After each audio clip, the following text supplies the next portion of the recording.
Welcome back, guys. This is The Pick. How's it going, guys? It's been a couple of days. It's kind of we got a little of a new schedule, but we're still getting in it, man. And we're gonna be talking about football first because it's the Super Bowl, and then we're gonna talk about the NBA storylines of the week. So let's get into these football games first.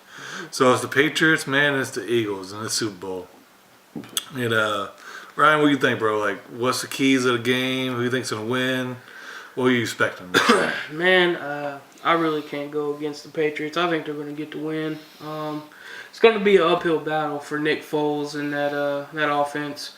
But if he could play anywhere near like he did in the last game to make it to the Super Bowl, get some Minnesota Vikings, and that defense is a hell of a defense, and played really well against them. So if we could get that Nick Foles and not the Nick Foles that turns the ball over and makes bad decisions, I think we'll have a good Super Bowl.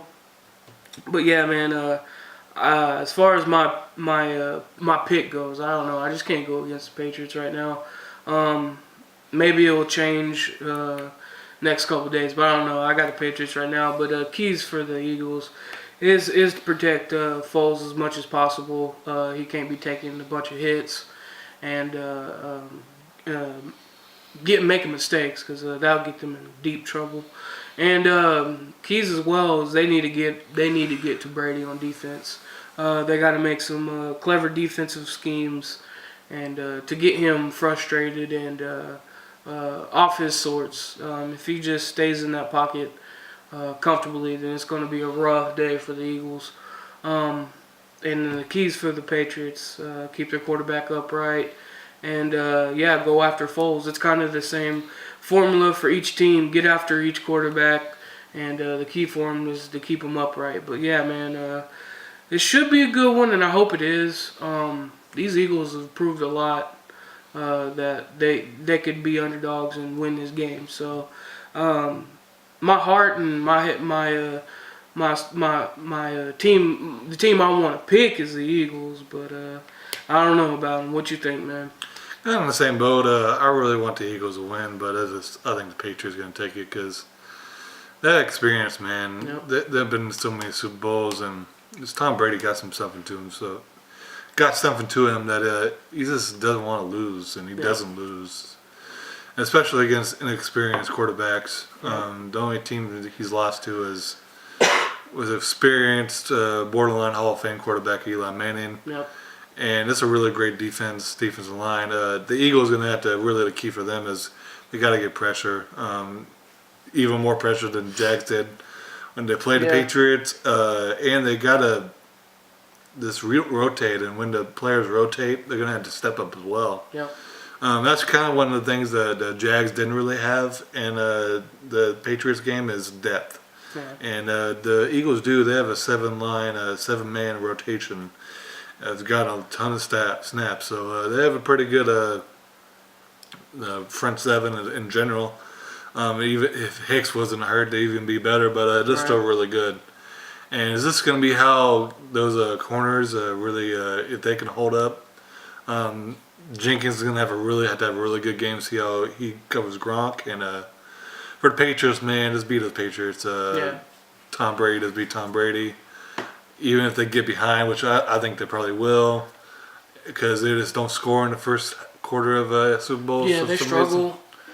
But that's kind of just a game plan for the Bill Belichick, who wants to lay out, see how the team's kind of what their strategy is, and he's going to craft his strategy to attack that. That's what he's really good at. And I just think they're going to do it, man. I think Doug Peterson's a pretty good coach, but I don't think he's a great coach. Yeah. Not yet. And Colt McCoy, Nick Foles, man, he's a good quarterback, but he's not a great quarterback. And I think you need great quarterback play to beat this team. Yep.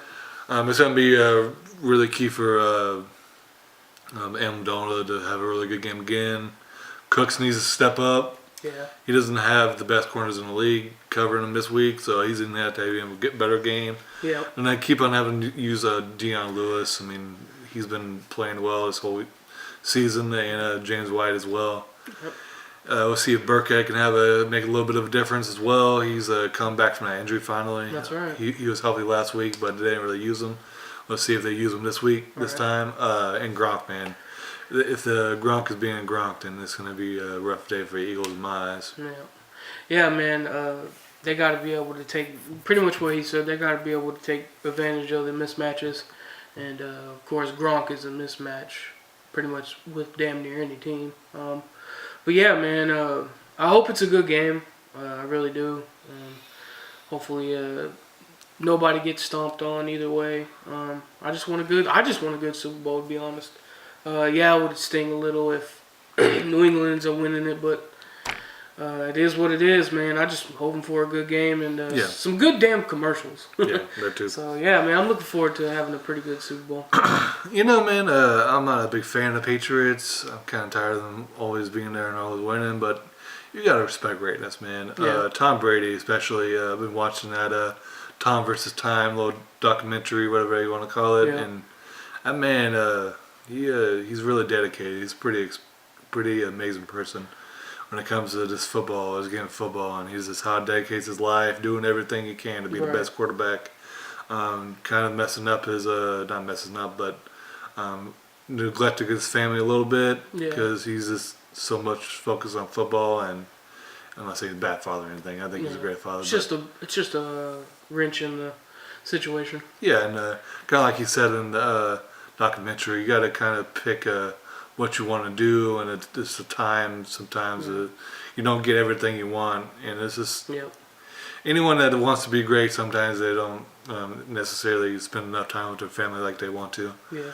And I hope he does when he decides to hang it up. And he just seems like a really good father and a good family man. But man, he just dedicates himself to this game and this team. It's just amazing. He's a 40-year-old man and he's still balling out, and it's a pretty incredible thing. And Bill Belichick, man, what else can you say? The whole Spygate thing's a little suspect when we can talk about that at more length if it ever gets some more information. But you know, he's still a great coach in my eyes. Yeah, I'm in the same boat, man. Much as it's annoying to see one team just constantly go.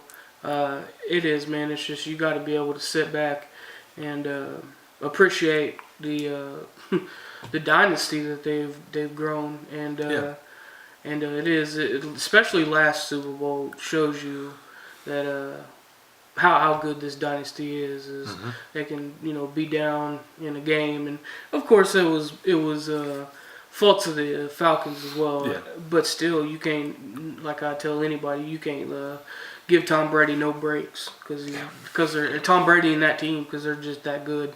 You slip up once and that could be the end of the game for you.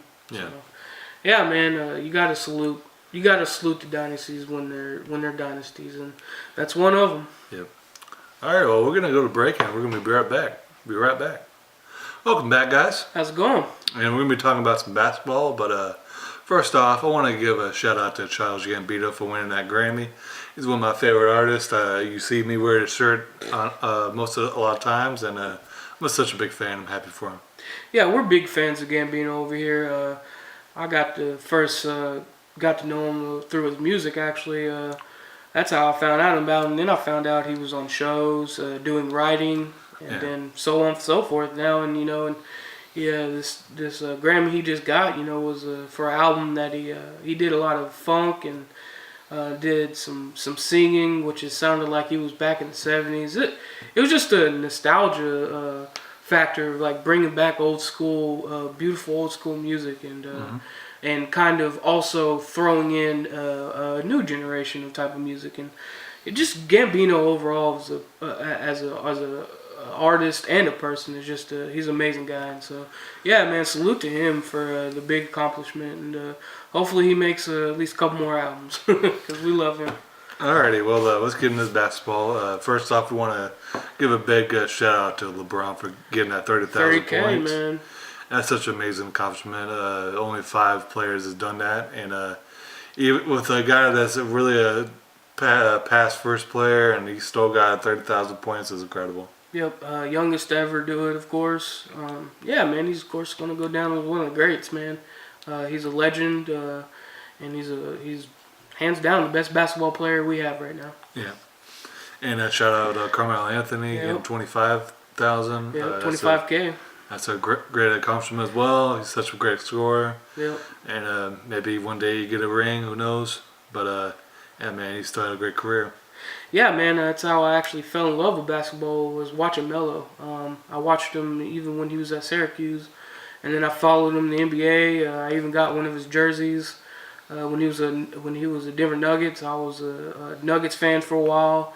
Of course, I'm an OKC fan, and hey, look who's look who's on the team. So I love to have him, and yeah, man, it's a big accomplishment. 25K.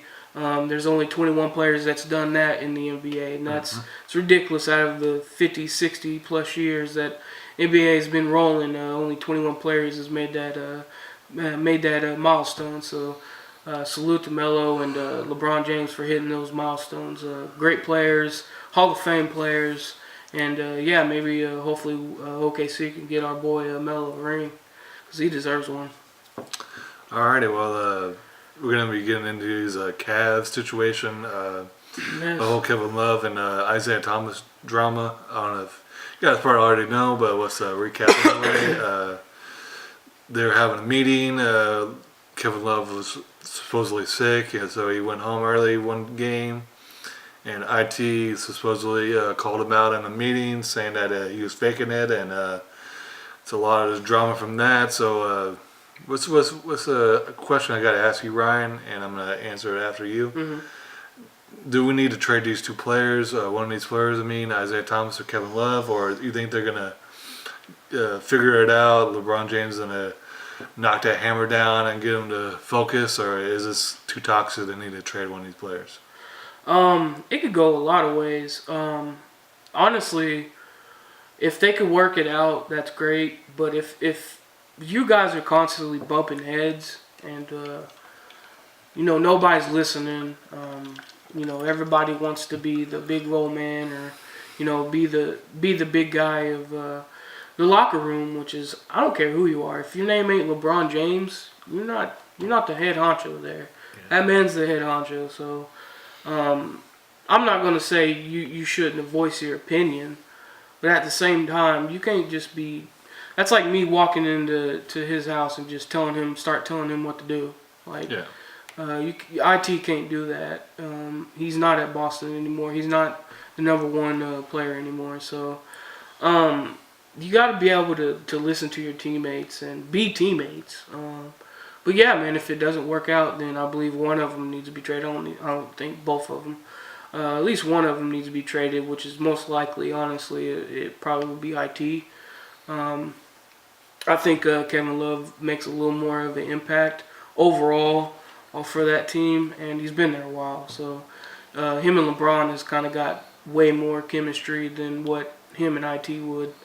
And yeah, man, hopefully they do work it out, get it worked out. Nobody has to be traded, because that could be, if they could work everything out, that could be a good team. Yeah. But if they can't, yeah, something has to change. What do you think, man?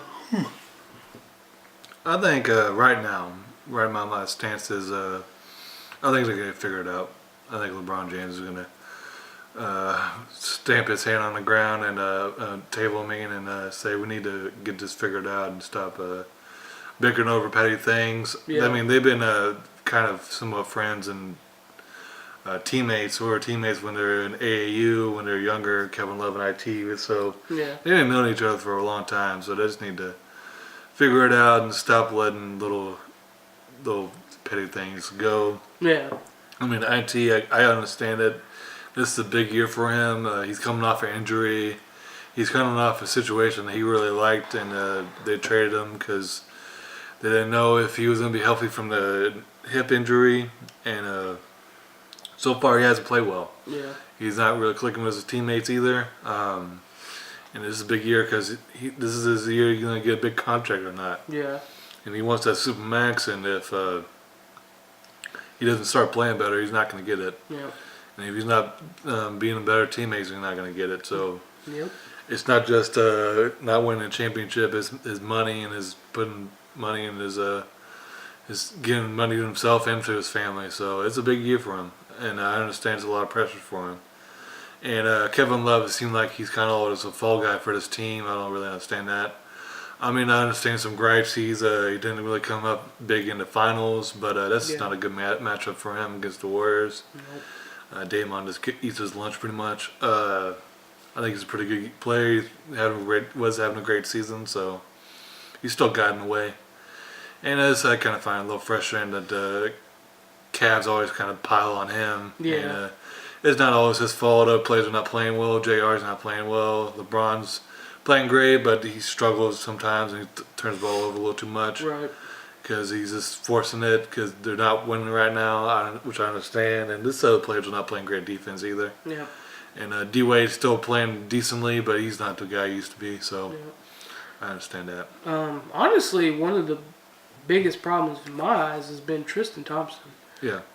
His performance and how he plays has gone down a lot.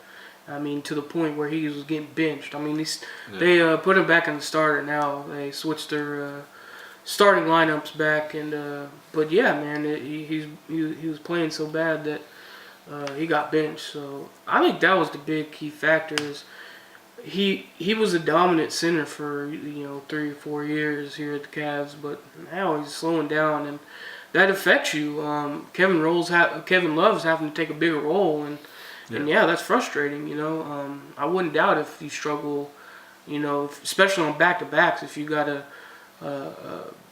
guard that paint like crazy, and also he could shoot threes, so he has to get out there and shoot threes. So you're just all over the court at that point. So and the only best big man outside of him is Channing Frye, and he's not much of a big man. He's just a 3-point shooting big man.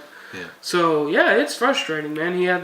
This year he's had to take a bigger role than what he's used to. So yeah, man, there's a lot of things to figure out down there.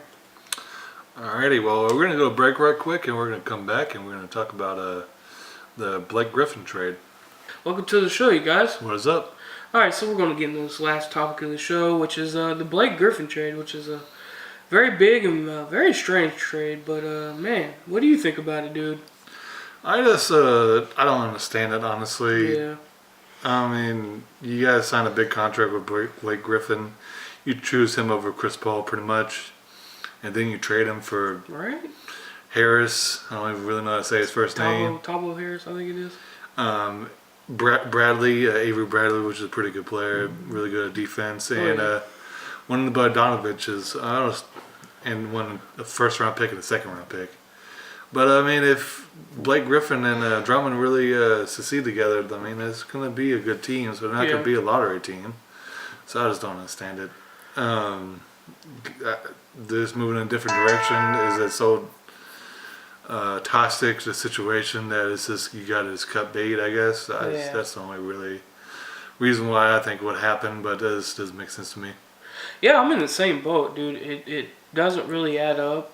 Yeah, it just comes down to what he just said. Like the overall picture is, you picked him over Paul, and he's supposed to be this big star and be the man in because that's what he wanted anyway, was be the man in LA, and you gave him that chance, and now you're just like, it's like we don't want him anymore. Here you go. Like it doesn't make no sense. Avery Bradley is a good defender, but he's not that big of a scorer. He doesn't score as much as Griffin, and I think it's Tabo Harris, something like that. Harris, he can score. He gets on his spurts of scoring, but he's not really good at defense. So I don't know. I don't agree with the trades. I don't think honestly they got good trades for him, picks for him, and yeah, man, it's just a weird situation. He called me actually and told me about it, and I just reacted the way I am now. I was like, just what? It really doesn't make sense. You think you would trade him to a team that is just missing one piece to make a better run for the playoffs, something around that area, and it's a weird trade to trade him to Detroit. Maybe, like he said, maybe him and Drummond can make a good combination, but I mean, this season's kind of shot for the Pistons, so maybe next season. But yeah, man, I mean, if they can work out, the Detroit will be good.